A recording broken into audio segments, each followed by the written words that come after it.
Meu Brasil, vamos seguir aqui com conteúdo neste domingo. 3 vídeos para vocês abertos, para vocês saberem como é gostoso assinar o Like Plus, hein? E se você quer mais conteúdo, se você quer ficar mal acostumado, assim, assina aqui o nosso membership, nosso sistema de membros, Curte Plus. Custa R$ 8 por mês e você tem acesso ao dobro, ao triplo de conteúdo, tá? Então esses 3 vídeos abertos neste domingo. E a gente vai ter, claro, muito conteúdo para os membros ao longo dessa semana, como teve nas outras semanas, nos outros dias. Vamos falar do Jaden Daniels? Que jogaço do Jaden Daniels, cara. Assim, eu não vou esmiuçar tanto números e tudo mais. O único número que eu queria pegar aqui é o seguinte. Em várias transmissões do Detroit Lions que eu fiz nessa temporada, eu mencionei que na saída do Aidan Hutchinson, o Aaron Glenn começou a chamar mais blitzes. E era a tendência. O Jaden Daniels, na semana 1 contra os Buccaneers, teve problemas contra blitz. Mas no resto da temporada ele foi um dos melhores quarterbacks, mesmo sendo calouro, um dos melhores quarterbacks contra blitz neste ano. E o Detroit Lions mandou 54% de blitz. Contra blitz, 12 de 16, 191 jardas e um touchdown. O Daniels foi muito bem pressionado, inclusive. Muito bem pressionado. Várias vezes, quando pressionado, ele não hesitou em soltar o braço. Aconteceu o contrário com o Goff, né? O Goff teve só 4 jardas por passe quando pressionado. O que eu vi do Jaden Daniels? A mesma coisa que eu vi boa parte da temporada. Muita compostura, muita tranquilidade. Teve uma hora na transmissão que foi mostrado o Daniels, enquanto estava rolando uma campanha dos Lions, sentado no banco com um ar assim de tranquilidade, de domínio do momento, que me impressionou muito. Claro, não me impressionou mais do que algumas jogadas que ele teve nesse jogo que foram simplesmente absurdas. Passa para o Brown de 42 jardas, para o McLaurin de 58, mas que esse menino joga futebol americano é sacanagem. Mas essa compostura dele na sideline me impressionou demais, a tranquilidade dele. E foi a mesma tranquilidade que a gente viu no pocket durante o jogo. A manchete que eu uso para esse vídeo não poderia ser outra, nasce uma estrela. Olha o que o Jaden Daniels está fazendo. O Daniels foi impecável nesse jogo. Mas ele mostrou força em outras partidas. Teve um jogo de turnover, sim, o ataque dos Commanders contra os Eagles. Sim, o Jalen Hurts saiu machucado e pode ser que esses times se enfrentem uma terceira vez, mas o Daniels buscou a partida. Teve, claro, a Hail Mary, que tem uma pitadinha de sorte, claro, mas buscou também, não se entregou.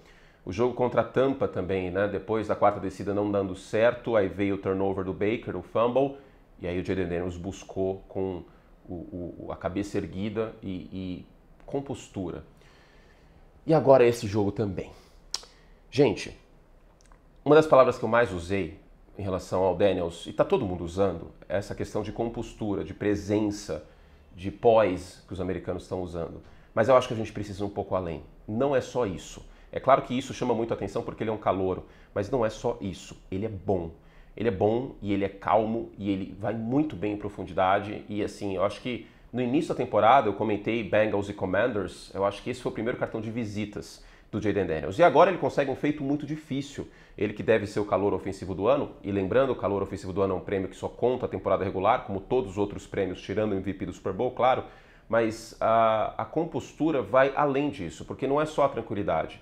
Se o cara for só tranquilo e não produzir, isso não interessa em nada. Mas o ponto é o que ele faz, o que ele busca, o que ele briga e a tomada de decisão, porque esse é um anexo à compostura. Muito se fala sobre a tranquilidade dele no pocket, mas e que tal o número baixo de interceptações que a gente está vendo nos últimos jogos? Muitas vezes não tem nada aberto, ele vai lá e corre com a bola e tá tudo bem. Ele ganha 2, 3 jardas e não estraga a campanha e não espalha a farofa. Ele não toma decisões no pânico. Pelo contrário, são decisões calculadas. É um jogador muito frio e isso é muito especial. Então sim, a gente está vendo o nascimento de uma estrela na NFL. Ah, mas foi só uma temporada.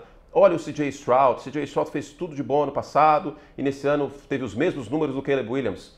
Tudo bem, mas não tinha linha ofensiva e diga-se que o CJ Stroud batalhou muito e é um jogador acima da média e batalhou muito na semana passada contra os Chargers e nesta também. O cara foi sacado 8 vezes. Mas isso não tira o mérito dele como um bom jogador, coisa que já dá para falar que o Jaden Daniels é. A gente não está sendo emocionado. O que está acontecendo é algo quase sem precedentes.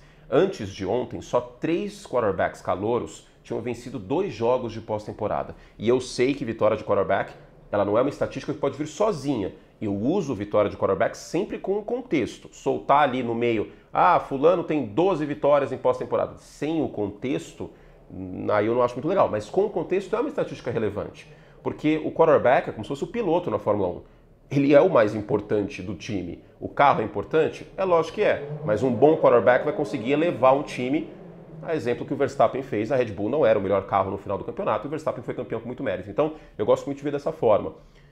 E é claro que o carro do Washington Commanders melhorou nessa temporada, né? E como faz diferença um dono ruim sair do time e vir novos donos e uma nova gestão, né, seu Dan Snyder? É impressionante como o Washington Commanders durante 20 anos foi um time completamente bagunçado na era Dan Snyder e agora as coisas estão mudando.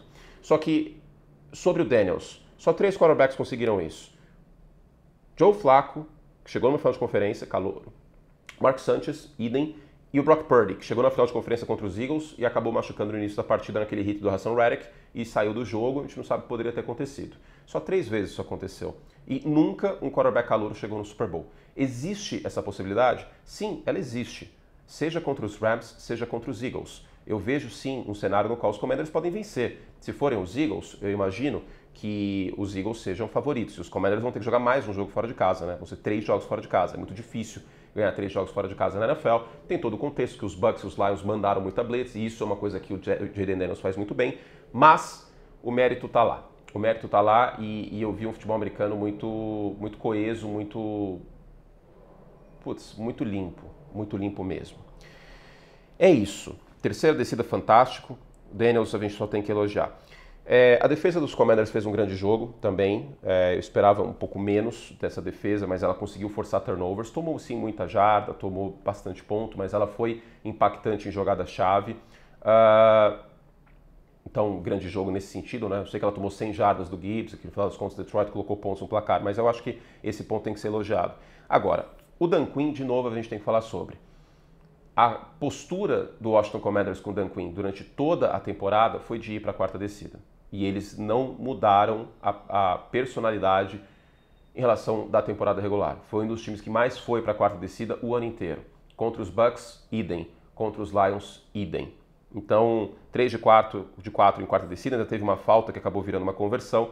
E o Washington Commanders com o Jayden Daniels, com o Terry McLaurin, com o jogo terrestre que tem, eu acho que tem que ser agressivo dessa forma mesmo. Não é simplesmente algo que passou na cabeça do Dan Quinn e falou assim, esse ano eu acho que eu vou ser meio louco em quarta descida. Não, acho que faz sentido com o plantel, com o elenco que o time tem. Agora é ver o que acontece na semana que vem. A gente está com uma classe bem interessante na posição de quarterback neste ano. O Jayden Daniels mostrando essa compostura toda. O Bo Nix, acho que também mostrou muita evolução. O Drake May com uma linha ofensiva frágil, sem recebedor, teve flashes. O Caleb Williams também, né? Eu sei que houve... A expectativa com o Caleb era a maior de todas, ele não correspondeu nessa expectativa, mas ele também mostrou serviço. E o Michael Penix também foi melhor que o Kirk Cousins no final da temporada do que a gente viu antes, né? Então os quarterbacks calouros, essa próxima classe, ela tem menos talento em tese, mas é bem legal ver os jovens aí jogando dessa forma na NFL.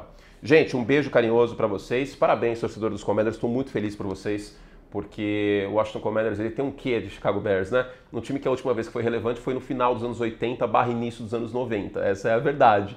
E aí teve alguns flashes tal nesse século, chegou até a pós-temporada, chegou a pós-temporada na volta do Joe Gibbs como treinador, chegou na pós-temporada com o Kirk Cousins, mas nunca realmente fez barulho na pós-temporada no século XXI. E agora consegue chegar a uma final de conferência pela primeira vez desde o ano que eu nasci, 1991. Naquele ano, inclusive, a final de conferência foi contra o Detroit Lions, eu falei sobre na prévia dessa semana, no Momento Histórico. Gente, um beijo para vocês. Se quer mais conteúdo, assina o Like Plus. Tem 3 vídeos abertos neste domingo, um oferecimento dos membros. Então venham com a gente para ainda mais conteúdo, para vocês sentirem como é legal ter tanto vídeo assim. O último vídeo que eu vou gravar hoje é o NFL Sem Stats. Daqui a pouquinho tá no ar. Eu vou subir primeiro esses 2 vídeos sobre Commanders, sobre os Lions, e depois eu gravo sobre Texans e Chiefs, tá bom? Beijinho, beijinho. Tchau, tchau.